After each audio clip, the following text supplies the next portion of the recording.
తాకట్లో ఉన్న బంగారాన్ని విడిపించి ఆ రోజున మార్కెట్ ధర కట్టి మిగిలిన డబ్బును మీకు అందిస్తుంది కొమ్మూరి గోల్డ్.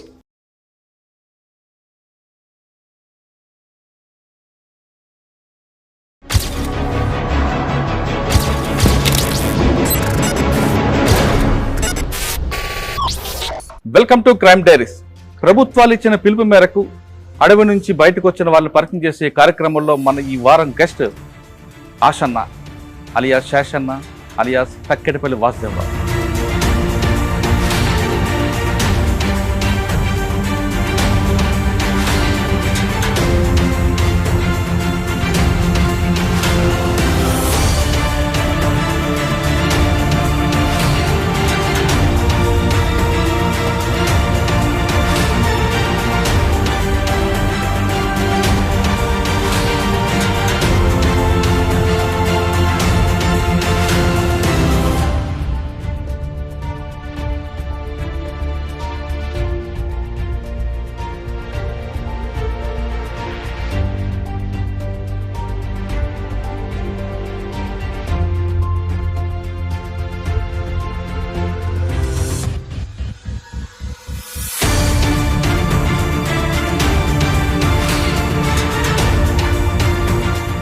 తిరిగి అడవి నుంచి బయటకు రావడం, సాధారణంగా పార్టీ నుంచి బయటకు వచ్చిన వాళ్ళందరూ కూడా కొంతమంది మీలాంటి వాళ్ళు ద్రోహులని ప్రకటించేవారు. మరి ఇప్పుడు మీకు కూడా సతీష్ దాదా ద్రోహి అని ఎవరైనా అంటే ఉంటారు? మీరు అనండి, చెప్తారు. తెలంగాణ ప్రజలే జవాబు చెప్తారు. దాదాపు 30 సంవత్సరాల పార్టీలో ఉండి మీ యవ్వనం అంతా పార్టీకి ఇచ్చి ఇంతకాలం ఫస్ట్ బయటపడి వస్తే రావద్దు, అక్కడే ఉండి పోరాటం చెప్పడానికి వీలెవరండి? నేను అట్లాంటి వాటి మీద ఇప్పుడు కామెంట్ చేయాలి. మార్పులకు అనుగుణంగా మనం మారాల్సినటువంటి అవసరం ఉంది. ప్రతికూలతల మధ్యనే ఉన్నాము, సమస్యలే ఎదుర్కొంటున్నాము. పార్టీకి ఇచ్చిన వాచ్ని కూడా ఇచ్చి కొంతమంది వస్తుంటారు. మరి మీరేం చేశారు? మేము రాజకీయంగానే మా జనరల్ సెక్రటరీ ఉన్నప్పుడే ఎవరైతే నన్ను విమర్శిస్తున్నానో మా జనరల్ సెక్రటరీ చనిపోయినటువంటి 9వ రోజే 10వ రోజే నేను వాళ్ళని కలిసి ఇదే విషయాన్ని చెప్పినా వాళ్ళు ఇదే విషయం మీద చర్చించి మేము ఒక నిర్ణయం తీసుకున్నాం కాబట్టి ఆయుధాలు తీసుకొని వచ్చినాం. విమర్శించేటువంటి వాళ్ళని విమర్శించనివ్వండి, అనివార్యం. అన్ని ఇప్పుడు కనిపిస్తున్నాయి. మల్లాదుల వేణుగోపాల్ గారు పార్టీ నుంచి బయటకు వస్తున్నప్పుడు 6 కోట్ల నగదు 6 కేజీల బంగారం ఇచ్చి వచ్చానంటున్నారు. అట్లాంటి వివాదాలలోకి బయటకు వచ్చినటువంటి వాళ్ళకు డబ్బు డబ్బు డబ్బు, మాకు డబ్బు కాదు.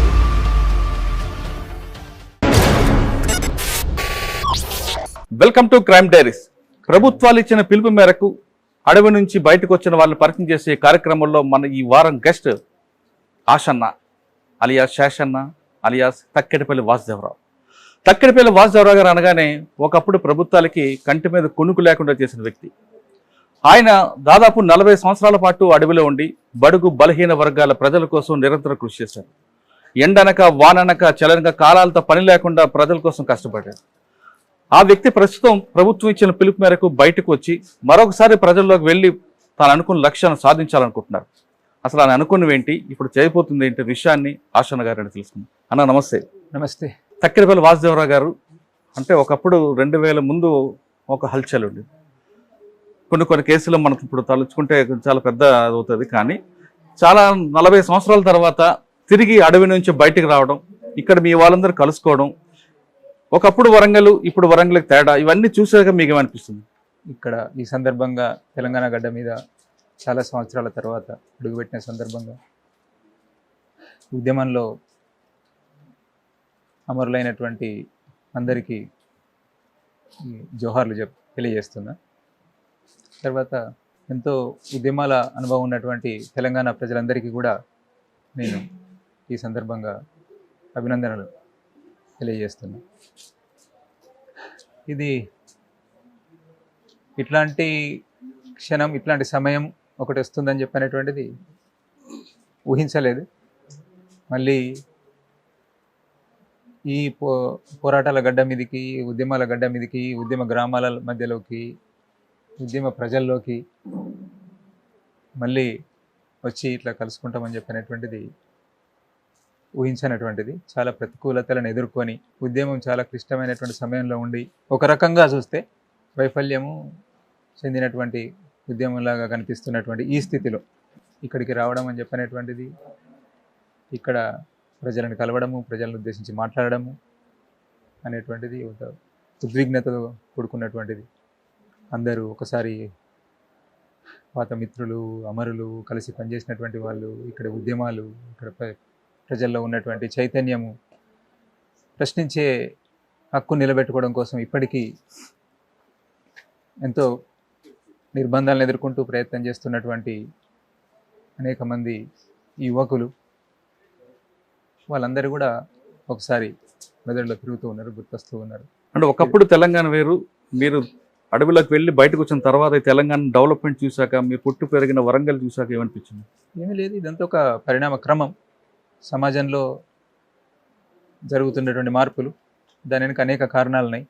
దాన్ని ఒకటేసారి అభివృద్ధి అని చెప్పనేటువంటిది, ఏదో సకారాత్మకమైనటువంటి దృష్టితోటి అభివృద్ధి అని చెప్పనేటువంటిది దృష్టితోటి ఏం చూడడం లేదు. సమాజాన్ని, అభివృద్ధిని ఏ దృష్టితోటి చూడాలని చెప్పనేటువంటిది తెలిసినటువంటి వాళ్ళమే కాబట్టి ఆ దిశలోనే ఈ మార్పులన్నీ జరిగినాయని చెప్పనేటువంటిది అర్థం చేసుకుంటారు.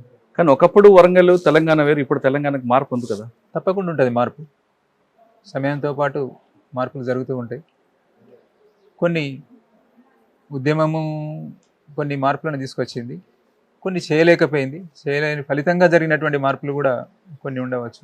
పక్కెలపల్లి వాసుదేవరావు గారు ఒక అగ్ర కులంలో పుట్టిన వ్యక్తి ఈ ఉద్యమం వైపు ఎందుకు అడుగులు వేయాల్సి వచ్చింది? కులము అనేటువంటిది అప్పుడు వెళ్ళడానికి ముందు కానీ, ఇక్కడ మీ కెమెరాలో రావడం లేదు కానీ, నాతో పాటు కలిసి చిన్నప్పటి నుంచి నేను ఉద్యమంలోకి రాకముందు కూడా కలిసి ఉన్నటువంటి అన్ని కులాల వాళ్ళు, మా ఫ్రెండ్ సర్కిల్ అంతా ఇక్కడే చూసా.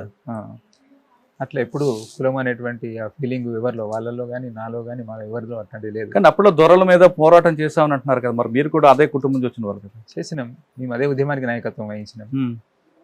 అందరూ మా పక్క నిలబడ్డారు. సమస్య ఏంటిది, తెలంగాణలో జరిగిన మార్పు ఏంటిది అని చెప్పినటువంటిది మనందరి ముందు. అప్పుడు పరిస్థితులు ఏ విధంగా ఉండేవాడి మీరు వెళ్ళే సమయానికి? అందరికీ తెలిసినటువంటిది. మళ్ళీ నా ద్వారా నా నోటి అంటే చెప్పించాలని చెప్పినటువంటిది. భూస్వామ్య దోపిడీ, అణిచివేత ఎట్లుండేది అప్పుడు అనేటువంటిది, కుల అణిచివేత అనేటువంటిది, దానికి సంబంధించినటువంటి ఎట్లుండే మనందరికీ తెలిసినటువంటిది. కానీ ఏ సంఘటన మీకు అటువైపు వెళ్ళాలని ప్రభావం, భావజాలమా లేదా ఒక సంఘటన జరిగిందా, లేదు వాళ్ళతో పాటు మీకున్న పరిచయం బట్టా, లేదా చదువుకున్న స్కూలా, ఏదో ఒక సంఘటన కలుగుతుంది మనిషికి? నేనున్నటువంటి ఫస్ట్ ముఖ్యంగా సమాజంలో ఉన్నటువంటి సమస్యలు, సమాజంలో మార్పు రావాల్సినటువంటి అవసరం ఉంది అని చెప్పినటువంటిది, దానికి అనుగుణంగా అన్నీ జోడించబడి ఉన్నాయి. కుటుంబ నేపథ్యం ఉంది, ఈ ప్రాంతం ముఖ్యంగా. నేను ఇదే ప్రాంతంలో ఇక్కడే చదువుకోవడం కోసం గ్రామం నుండి ఇక్కడికే ఈ ప్రాంతంలోకి దర్గా, ఫాతిమా నగర్ అంటే హన్మకొండలోని కాజీపేట ప్రాంతంలోనే ఇక్కడికి రావడం. ఇప్పుడు ముందు ఆర్ఈసి పక్కన ఉన్నటువంటి ముందు మొదటి తరం వాళ్ళతో పాటు పనిచేసినటువంటి ఇక్కడ మెస్ వర్కర్సు అందరూ, అన్ని కుటుంబాలు, ఆ వాతావరణంలో నేను పెరగడంతో, అక్కడ ఉన్నటువంటి వాళ్ళందరూ పరిచయం కావడంతో, ఈ భావజాలం ప్రభావం దాంతో. కానీ మీరు పుట్టింది వరంగల్ అయినా ఎక్కువ బట్టుపల్లి అంటే ఇప్పుడు కొత్తపల్లి ఆ గ్రామంతో ఎక్కువగా మీకు అనుబంధం ఉన్నట్లు కనిపిస్తుంది. 90లో నేను పార్టీలో పనిచేయడం మొదలుపెట్టగానే ఇక్కడ జరిగినటువంటి స్తూపావిష్కరణ కార్యక్రమానికి వచ్చి ఇక్కడే ఉంటూ, ఇక్కడే మొదటిసారి ప్రజలతో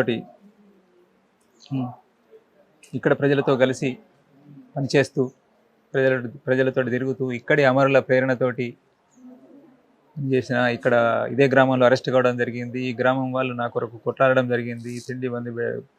తినడం కూడా బంద్ పెట్టి, వంట చేయడం బంద్ పెట్టి, పోలీస్ స్టేషన్కి వచ్చి అక్కడ కూడా కొట్లాడడం జరిగింది.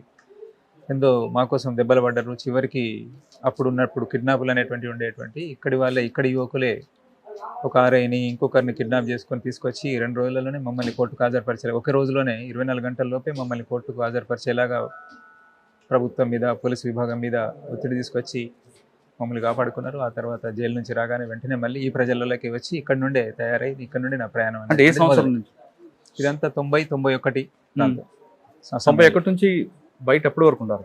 90-91 92 అంతా ఈ పరిసరాలలోనే నేను పనిచేసింది. ఈ బట్టిపల్లి, కొండపర్తి, తరాలపల్లి, కడిపికొండ, దర్గా, హన్మకొండ. మీకు అప్పుడు బాధ్యుడు ఎవరైనా? అప్పుడు ఇక్కడ అందరికీ సుపరిచితుడు, పరిచయం అయినటువంటి తాత పేరుతోటి ఇక్కడ ప్రజలందరికీ పరిచయం. వరంగల్ పట్టణ ప్రజలకు, వరంగల్ నగర ప్రజలందరికీ మహేష్ పేరుతోటి కూడా పరిచయం. సొంత పేరు తిప్పారపు రాములు, తనది కూడా ఇక్కడే. అతనే మా ఆర్గనైజరు. మాకు దోపిడీ అంటే ఏంటిది, ఈ దోపిడీ నుంచి విముక్తి కావడం కోసం, మార్పు కోసం మనం ఎట్లా పనిచేయాలి అని చెప్పినటువంటిది అర్థం చేయించినటువంటిది, మమ్మల్ని ఈ బాటలోకి తీసుకొచ్చినటువంటిది తనే. ఎప్పుడు తన మీరు ఆదర్శం. పార్టీలోకి వెళ్ళారు, అంటే సొసైటీలో ఉన్న అసమానతలను బయటికి పంపాలని, ఇక్కడ ఉన్న దొరల రాజ్యం తగ్గించాలని దీంట్లో పార్టీలు గారు. కానీ మీరు పార్టీలో ఆర్గనైజర్గా కాకుండా మిలిటరీ వైపు ఎందుకు అడగేయాల్సి వచ్చింది? అన్ని పనులు చేసిన నేను, పార్టీ అప్పగించినటువంటి అన్ని బాధ్యతలు నిర్వహించింది. ముందు ఆర్గనైజేషన్లో పనిచేసిన, ప్రజలను సంఘటితం చేసేటువంటి పని చేసిన, తర్వాత పార్టీ అప్పగించిన కొద్ది సమయం మిలిటరీ బాధ్యతలు కూడా నిర్వహించిన. పార్టీ అవసరాలు ఆ సమయంలో, అక్కడ ఉన్నటువంటి సందర్భంలో ఏ అవసరాలు అని చెప్పంటే ఆ అవసరాలను తీర్చడం జరిగింది. మళ్ళీ చివరికి నేను వస్తున్న సమయంలో కూడా ఈ మాస్ వర్కే, అంటే ప్రజలలో పనిచేసేటువంటిది నిర్మాణపరమైనటువంటి పని చేసుకుంటూనే బయటకు రావడం జరిగింది. అంటే మీరు దాదాపు 40 సంవత్సరాలు ఉన్నారు. మిలిటరీ పరంగా పక్కన పెడదాం, ఆర్గనైజర్గా మీరు పార్టీకి ఏం చేశారు, ప్రజలతో మీకు బాగా గుర్తుండిపోయిన ఒక సంగతి చెప్పండి. అట్లా చాలా ఘటనలు ఉన్నాయి. ప్రత్యేకంగా అని చెప్పనేటువంటిది నేను మెమరైజ్ చేసుకోలేదు. 35 సంవత్సరాల కాలం 35 సంవత్సరాల కాలం చాలా సంఘటనలు ఉన్నాయి. ఇప్పుడు కలిసినటువంటి కుటుంబాలు ప్రేరణ నాకు. ఎర్రం ప్రసాద్ మొట్టమొదట మా చేతుల్లోనే ఉండి నేనే పనికి పంపించినప్పుడు చనిపోయినారు. నాతో పాటు తిరుగుతూనే జ్యోతి, సదానందం వీళ్ళు చనిపోయినారు. అవన్నీ వాళ్ళ త్యాగాలని చెప్పనేటువంటిది. కృష్ణన్న వాళ్ళని కాపాడడంలో భాగంగా అప్పుడు ఇట్లాంటిదే పరిస్థితి. మేము ఏ పరిస్థితులు అయితే ఈరోజు బయటకు వచ్చినామో అట్లాంటి నిర్బంధ పరిస్థితిని బట్టిపల్లి గ్రామం, ఈ చుట్టుపక్కల గ్రామాలు ఎదుర్కొంటున్నటువంటి స్థితిలో వాళ్ళని కాపాడుతూ ఆ ముగ్గురు కూడా చనిపోవడం జరిగింది. ఇవన్నీ కూడా నేను ఇక్కడ ప్రజల ప్రేమాభిమానాలు అవన్నీ కూడా నన్ను ఇంకింత గట్టిగా నిలబెట్టడం కోసం. ఓకే, ఇక్కడ చేశారు. ఇక్కడ నుంచి దండకారణ్యం వైపు ఎందుకు వెళ్ళాల్సి వచ్చింది మీరు? పార్టీ అవసరాల్లో భాగంగా, ప్రత్యేకంగా ఇంట్రెస్ట్గా అని చెప్పినటువంటిది ఏమీ లేదు. మారుతున్నటువంటి పరిస్థితులు, పార్టీ అవసరాలు, దాంట్లో భాగంగా దండకారణ్య ఉద్యమంలో భాగమైంది. దండకారణ్యం 30 సంవత్సరాలు ఉన్నారు. ఆ 30 సంవత్సరాలు మీరు చేసిన కార్యక్రమాలు ఏమున్నాయి? అక్కడ ఆదివాసీల కోసం మీరు చేసిన కార్యక్రమం. దండకారణ్యంలో నేనున్నటువంటిది దాదాపు 18 సంవత్సరాలు, 18-20 సంవత్సరాలు అక్కడ పనిచేసినటువంటిది. అక్కడ జరుగుతున్నటువంటి ముఖ్యంగా నిర్వాసిత సమస్య, ప్రజల భూములను ఆక్రమించుకొని గనుల తవ్వకాలు, ఇట్లాంటి నిర్వాసిత సమస్య, దాన్ని పరిష్కరించడం కోసం ముఖ్యంగా కేంద్రీకరించి పనిచేసినాం. కార్పొరేట్లకు వ్యతిరేకంగా ప్రజలను సంఘటితం చేయడం అని చెప్పినటువంటిది. ఆ చైతన్యం ప్రజలలో పెరిగింది. చాలా వరకు ప్రయత్నం చేసి అందులో కొంత సఫలతను కూడా సాధించుకున్నారు. తమ హక్కుల కోసం, తమ హక్కులను కాపాడుకోవడం కోసం, తర్వాత తమ భూములను, తమ నీళ్లను, తమ అడవిని కాపాడడం కోసం ప్రజలు ప్రయత్నం చేశారు. దానికి మేము నాయకత్వం, అక్కడ ఉద్యమం నాయకత్వం వహించింది. ఈ 30 సంవత్సరాలు ఎప్పుడు కూడా అమ్మ, నాన్న, ఊరు గుర్తురాలేదా మీకు? అన్నీ కలిపి ఉంటాయి. అమ్మ, నాన్న వ్యతిరేకించలేదు, ఉద్యమంలో పోవడానికి వ్యతిరేకించినటువంటి వాళ్ళు కాదు. ఒక మంచి పని చేస్తున్నాడని చెప్పనేటువంటి సంతృప్తి వాళ్ళలో ఉంటుందనే విశ్వాసంతో. కానీ మీరు ముందుకు వెళ్ళారు, మీరు అనుకున్న లక్ష్యం వైపు అడుగులు వేశారు. కానీ మీరు అజ్ఞాతంలో ఉన్నప్పుడు మీకోసం మీ అమ్మగారు, నాన్నగారు వాళ్ళందరూ కూడా పోలీసులు వేధింపులు, మీరు అందరినీ అడుగుతున్నటువంటి ప్రశ్న ఇదే. ఇంతమంది జవాబు చెప్పిన తర్వాత కూడా మీ ప్రశ్నను మీరు మార్చుకోవాల్సినటువంటి అవసరం ఉంటుంది. మా వాళ్ళు ఎవరు కూడా, మా కుటుంబ సభ్యులు నేను అడగదు అది కాదు. మీరు వెళ్ళారు, అమ్మా నాన్న చెప్పి వెళ్ళారు. నేను వెళ్ళడం కారణంగా మా అమ్మ నాన్న కాదు అంటూ నా క్వశ్చన్ కంప్లీట్ అవ్వలేదు. మీరు వెళ్ళారు, అజ్ఞాతంలో ఉన్నారు, మీరు చేసిన కొన్ని సంఘటనల వల్ల పోలీసులు మీ అమ్మగారు, మీ నాన్నగారికి వాళ్ళ యొక్క వేధింపులు ఎక్కువ ఉన్నాయి కదా, అప్పుడు గుర్తురాలేదా? ఉంటాయి కొన్ని.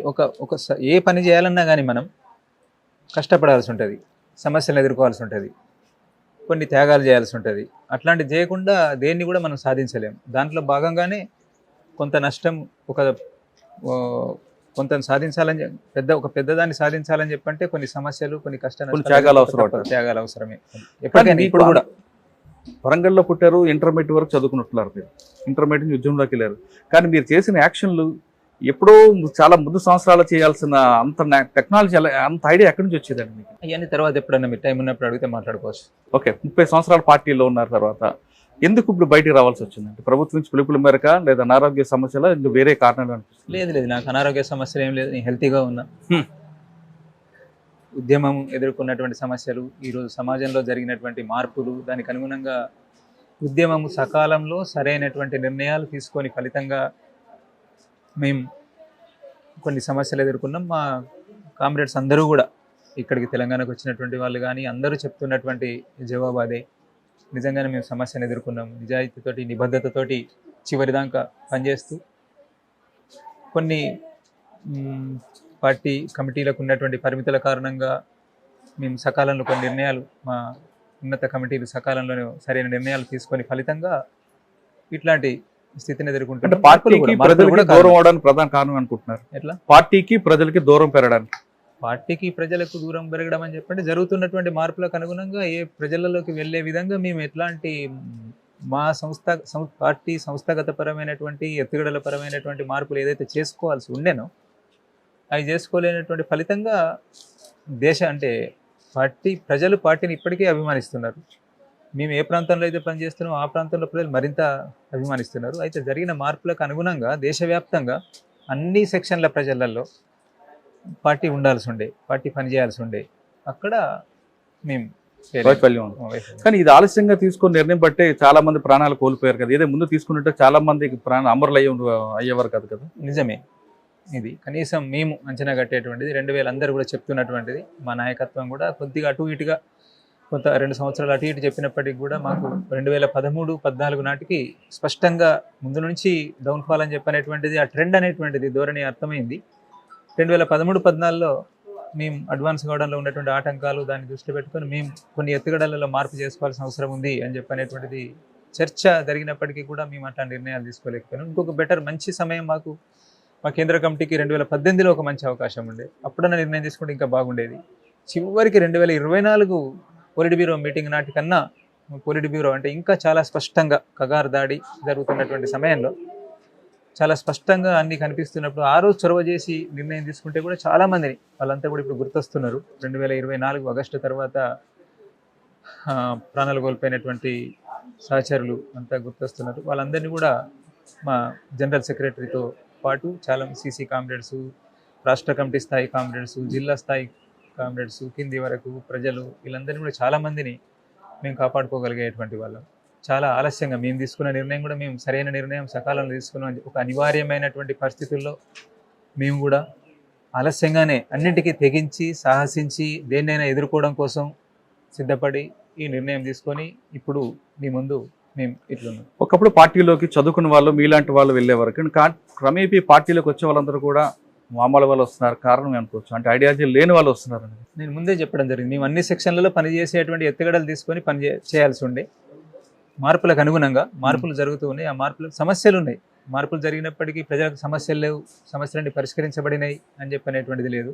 తెలంగాణ గడ్డకు చాలా అనుభవం ఉన్నది, అందరికీ తెలుసు, మన తెలంగాణ ప్రజలందరికీ తెలుసు. సమస్యలు ఉన్నప్పటికీ కూడా అక్కడ మేము ఆ సమస్యలను తీసుకొని పనిచేయాల్సినటువంటి అవసరం ఉంది. అనేక రూపాల్లో ప్రజలను విడదీసేటువంటి, సంఘటితంగా ఐక్యంగా కాకుండా విడదీసేటువంటి కొన్ని ఏవైతే జరుగుతున్నాయో వాటన్నింటినీ మేమే సమస్యలు పరిష్కరిస్తూ ఒక సరైన దిశలో నడిపించేటువంటి విధంగా పనిచేయగలిగితే ఇట్లా ఉండకపోయేది. సాధారణంగా పార్టీ నుంచి బయటకు వచ్చిన వాళ్ళందరూ కూడా కొంతమంది మీలాంటి వాళ్ళు ద్రోహులని ప్రకటించేవారు. మరి ఇప్పుడు మీకు కూడా సతీష్ దాదా ద్రోహి అని ఎవరైనా అంటే ఉంటారు? మీరు అనండి, చెప్తారు, తెలంగాణ ప్రజలే జవాబు చెప్తారు. ఓపికగా ఉన్నాం, మేము సహనంగా ఉన్నాం, మొదటిసారి అన్నింటికీ జవాబు చెప్పినాం. అదే జవాబును మళ్ళీ చూసుకోండి. మేము స్టార్టింగ్లో నేను రాగానే ఏదైతే మాట్లాడినో ఓపికగా ఉన్నాం. తర్వాత మా మీద ద్రోహులు అని చెప్పినప్పుడు కూడా మా సహచరులే, వాళ్ళ కమిట్మెంట్ ఏంటనేటువంటిది మాకు తెలుసు. వాళ్ళని ఇప్పటికి కూడా రెస్పెక్ట్ అంటే గౌరవిస్తూ ఉన్నాం, కలిసి పనిచేసినటువంటి వాళ్ళు మాట్లాడాలి. ఇప్పుడు ప్రజలు గుర్తిస్తున్నారు మేమేంటి అని చెప్పనేటువంటిది తెలిసినటువంటి వాళ్ళు.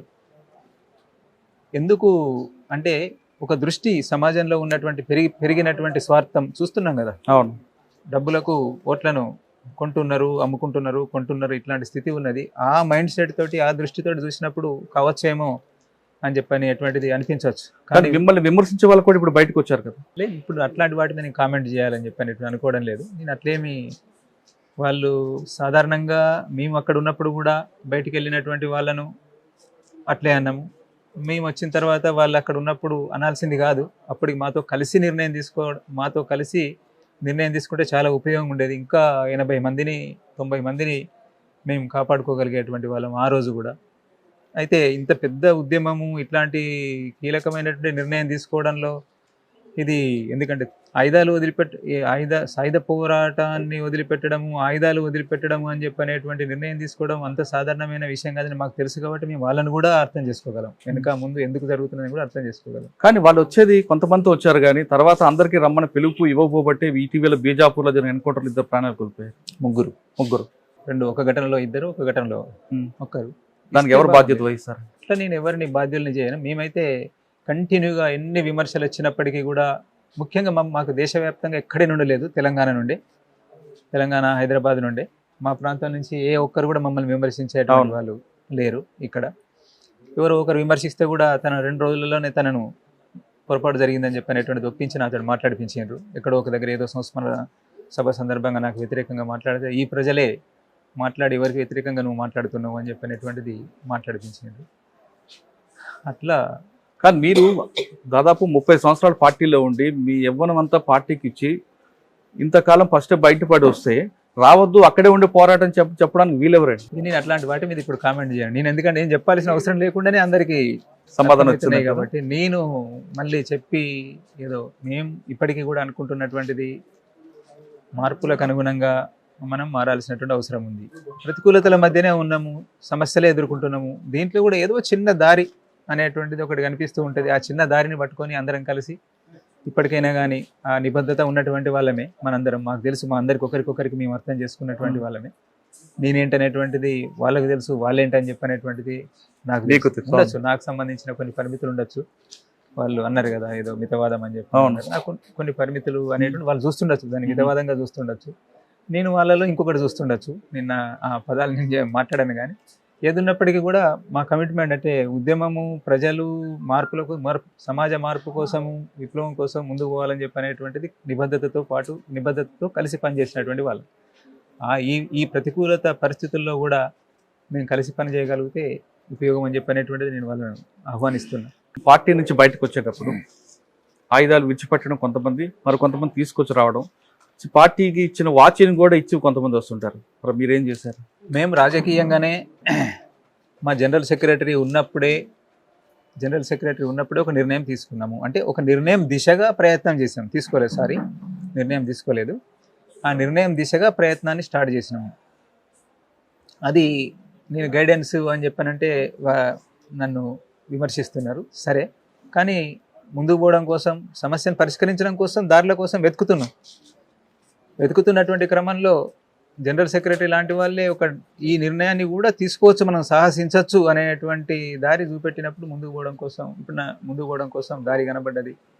ఎవరైతే నన్ను విమర్శిస్తున్నా, నన్ను మా జనరల్ సెక్రటరీ చనిపోయినటువంటి 9వ రోజే 10వ రోజే నేను వాళ్ళని కలిసి ఇదే విషయాన్ని చెప్పినా, వాళ్ళు ఇదే విషయం మీద చర్చించారు. ఎట్లా చేద్దాము ఏంటని చెప్పనేటువంటిది కోపాలు, తాపాలు, శాంతంగా అన్ని రకాలుగా మేము అన్నీ ఓపెన్గా మాట్లాడుకున్నాం. అక్కడ మంచి వాతావరణంలోనే మాట్లాడుకున్నాం. మేము అప్పుడు నిర్ణయానికి రాలేకపోయినాము. మేము ఒక నిర్ణయం తీసుకున్నాం కాబట్టి ఆయుధాలు తీసుకొని వచ్చినాం. విమర్శించేటువంటి వాళ్ళని విమర్శించనివ్వండి, అనివార్యం. ఇప్పుడు కనిపిస్తున్నది తప్పని. మేము చాలా ముందు తీసుకోవాల్సింది చాలా లేట్గా తీసుకొని ఏంటి ఇప్పుడు జరుగుతున్న మార్పు ఏంటి, రేపు ఏం జరుగుతుంది అనేటువంటిది మాకు తెలుసు కాబట్టి మేము అట్లాంటి నిర్ణయం తీసుకున్నాం. ఎవరు ఆయుధం తీసుకోకుండా వచ్చి బయటకు వచ్చేటువంటి పరిస్థితి లేదని చెప్పి అందరూ అర్థం చేసుకుంటారు. ఇప్పుడు చక్కెరపల్లి వాసుదేవరావు గారు అలియాస్ ఆషన్నకి నాకు తెలిసి పోలీసుల దగ్గర ఫోటో కూడా లేకుండా దాదాపు 30 సంవత్సరాలు ఎలా మేనేజ్ చేశారని ఉంది నా ఫోటో. ఏదో మామూలు పాత ఫోటో లేదు, ఒక క్యాప్ పెట్టుకుని ఫోటో ఉంటుంది, ఎప్పుడో ఉంటుంది. లేదు, మంచి ఫోటోలు ఉన్నాయి. లేదు, 2000 సంవత్సరంలో ఎలా ఈ అజ్ఞాతం ఎలాగ మీరు ఉన్నారని ప్రజలు నా మీద నాకున్నటువంటి విశ్వాసము, విప్లవ రాజకీయాలు, అనేక అనుభవాలు, అనేక మంది త్యాగాలు, ఇవన్నీ కలగలిసి ఇచ్చినటువంటి బలం.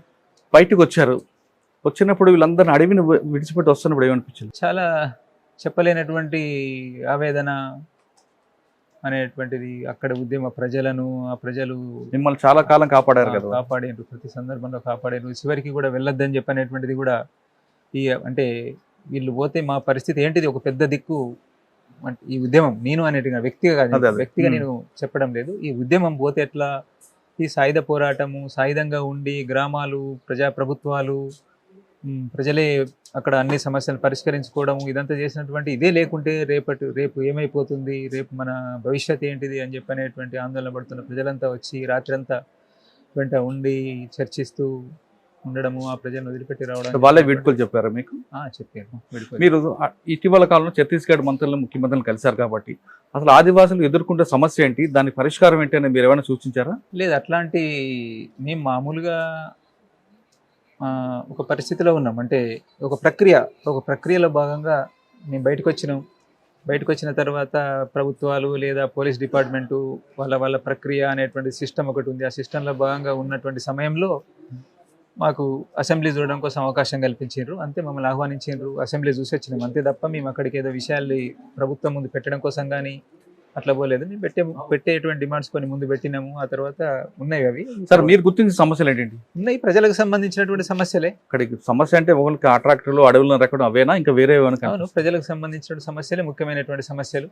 ఆ తర్వాత ఉద్యమం నడుస్తున్నటువంటి క్రమంలో నిర్బంధంగా ఉన్నటువంటి జైళ్ళల్లో ఉన్నటువంటి వాళ్ళు నిర్బంధాన్ని ఎదుర్కొంటున్నటువంటి వాళ్ళు. అంతేకాకుండా నేనైతే మొదటి నుండి ప్రతి సందర్భంలో ముఖ్యంగా హిందీ మీడియాకు చెప్తూ వస్తున్నటువంటిది, ఈ కాన్ఫ్లిక్ట్ అనేది ఒకటి ఈ ఉద్యమం జరుగుతున్నటువంటి క్రమంలో ఇరుపక్షాలు, మేము ఎప్పుడు కూడా పోలీసు వాళ్ళను వర్గశత్రువు అని చెప్పి అనేటువంటి అనలేదు. ఈ క్రమంలో వాళ్లకు మాకు జరుగుతున్నటువంటి ఈ ఘర్షణలో ఆ కుటుంబాలు కూడా నష్టపోయినటువంటివి ఉన్నాయి, ఈ కుటుంబాలు నష్టపోయినటువంటివి ఉన్నాయి. వీళ్ళను అందరినీ కూడా ప్రభుత్వం పట్టించుకోవాలి, నష్టపోయిన కుటుంబాలను అని చెప్పి అనేటువంటిదే నేను ముందు పెట్టుతూ వస్తున్నా. దానికోసం మేము సాధ్యమైనంత మేరకు ఉన్న అవకాశాలన్నింటినీ ఉపయోగించుకొని తప్పకుండా ప్రయత్నం. అది కాకుండా ఆదివాసులు అభివృద్ధి చెందాలంటే ఏం చేయమంటారు? ప్రజలు చైతన్యవంతులు కావాలి, తమ సమస్యల్ని పరిష్కరించడానికి కూడా చైతన్యవంతులు అవ్వాలంటే మీరు చేయాలి కదా, అది రాజకీయ చైతన్యవంతులు కావాలని చెప్పంటే ఏదో ఒక మనం అందరం కలిసి సంఘటితంగా ఏదో ఒక నిర్మాణ రూపం ఉండి దాంట్లో పనిచేస్తూ ప్రజల్ని చైతన్యవంతులు చేసి ముందుకు నడిపించాలి. ప్రజలకు తమ హక్కులు, అధికారాల గురించి అర్థం కావాలి, అర్థమై వాటిని సాధించుకోవడం కోసం ప్రయత్నం చేయాలి. ప్రభుత్వాలు కూడా ఆల్రెడీ ఇప్పటికీ ఎంతో అనుభవం ఉన్నది, ఎన్నో సాధించుకున్నారు.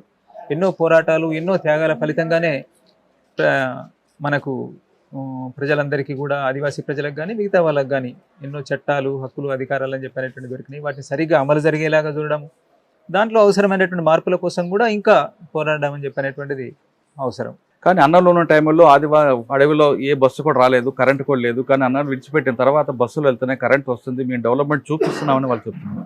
లేదు, తప్పు అది.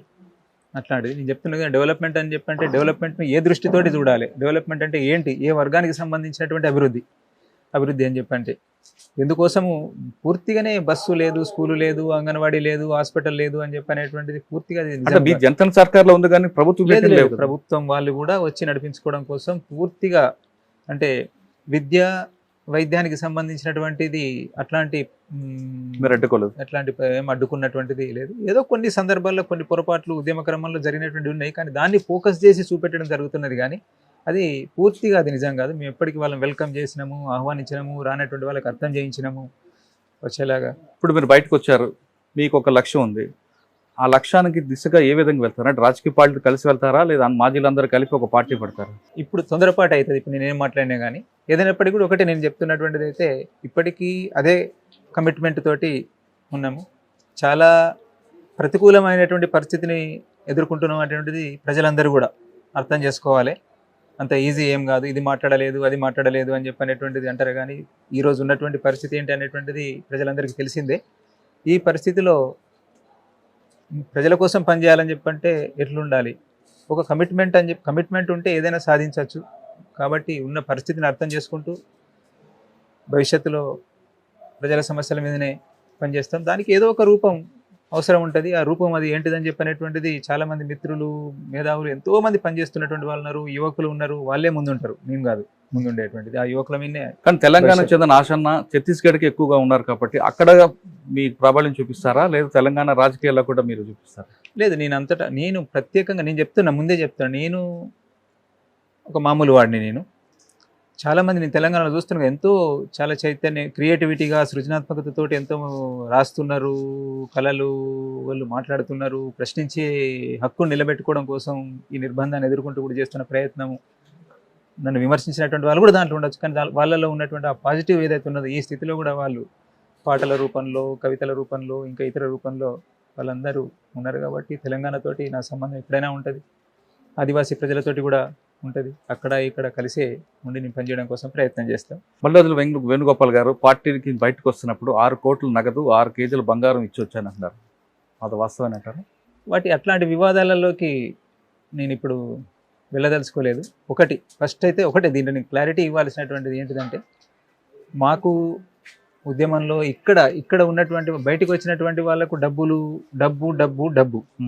దీని చుట్టూ డబ్బు కాదు అక్కడ. మాకు డబ్బు కాదు, డబ్బు గురించి అసలు ఆ గుర్తు ఉండదు. ఎన్ని 2 కోట్లు ఉన్నాయి అక్కడ, 1 కోటి ఉన్నదా అని చెప్పంటే కూడా మేము చెప్పలేము. ఆ విషయంలో ఎవరు మిమ్మల్ని విమర్శించారు?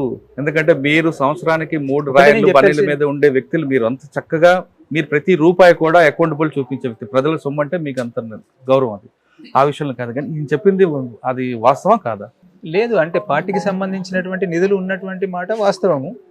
అంత స్థాయిలో కాకపోయినా కానీ తను ఎందుకు అట్లా మాట్లాడిండో కానీ ఆ ఫిగర్ అట్లా చెప్పిండు, కానీ అది అట్లా లేదు. ఇంటెలిజెన్స్ డిపార్ట్మెంట్ వాళ్ళకి మేము చెప్పేసి సాధారణంగా ఒక డీకే బడ్జెట్ ఎంత ఉంటుంది సంవత్సరానికి? 6 కోట్లు ఉంటుందా? డీకే బడ్జెట్ ఉంటుంది. డీకే బడ్జెట్ ఉంటుంది. 6 కోట్లు ఉంటుందా? ఉంటుంది కదా, ఉంటుంది. 6 కోట్లు అంటే అన్ని దళాలకి పంపిస్తుంటారు. స్టేట్ కమిటీ, సెంట్రల్ కమిటీ అన్ని వెళ్తుంటాయి కదా. అవును, అన్నిటి కలిపి జనతా సర్కార్ కొంత బడ్జెట్ వెళ్తుంది, ఆశ్రమాలకి దానికి కేటాయించేటువంటిది అంతా కలిపి ఉంటుంది. అయితే ఎప్పుడైనా కానీ ఎప్పుడు మేము లోటునే, మాకున్న సోర్సెస్ అనేటువంటి చాలా తక్కువ. డీకేకు నిధుల కలెక్షన్ అంటే ప్రజల మీద ఎక్కువ ఆధారపడము ఫస్ట్. ఆ తర్వాత ఇతర రూపంలో నిధులు. మేము ఎందుకు ఏ కాంట్రాక్టర్ను లోపలికి వచ్చి పని చేయనిచ్చింది లేదు, ఏ గనిని ఓపెన్ నడవనిచ్చింది లేదు.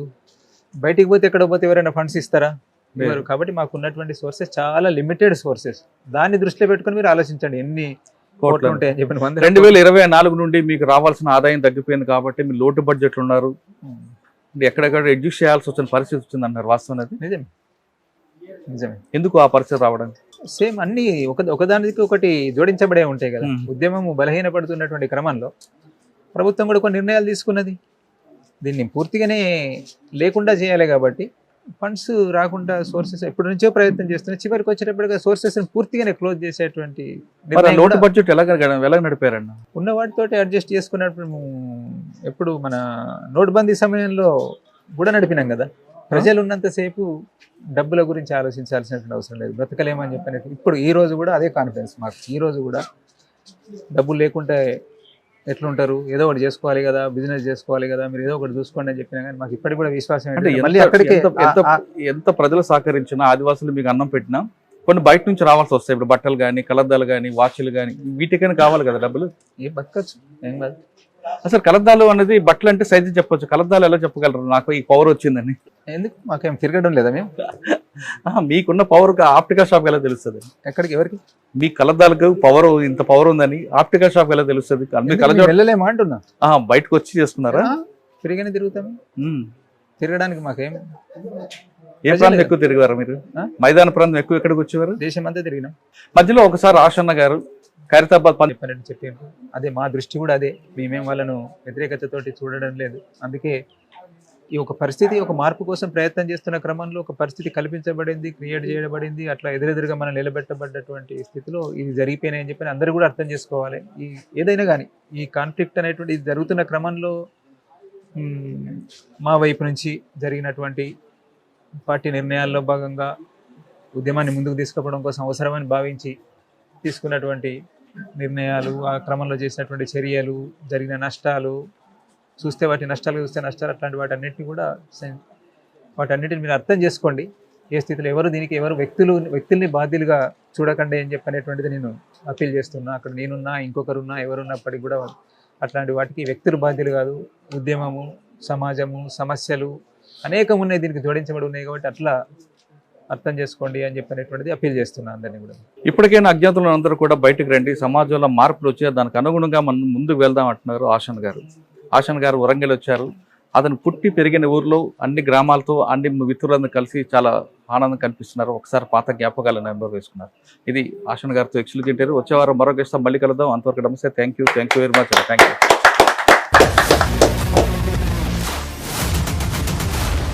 I deem this police diaries is something very, very valuable towards that.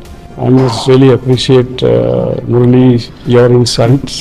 I dreams founder and CEO చిన్న వాసుదేవ్ రెడ్డి గారితో మురళీధర్ క్రైమ్ స్టోరీస్ చాలా ఫేమస్ అయిపోయినాయి. గౌతమ్ సవాంగ్ గారు Well done. I congratulate him for doing so well, and I congratulate him, his boss also. So well.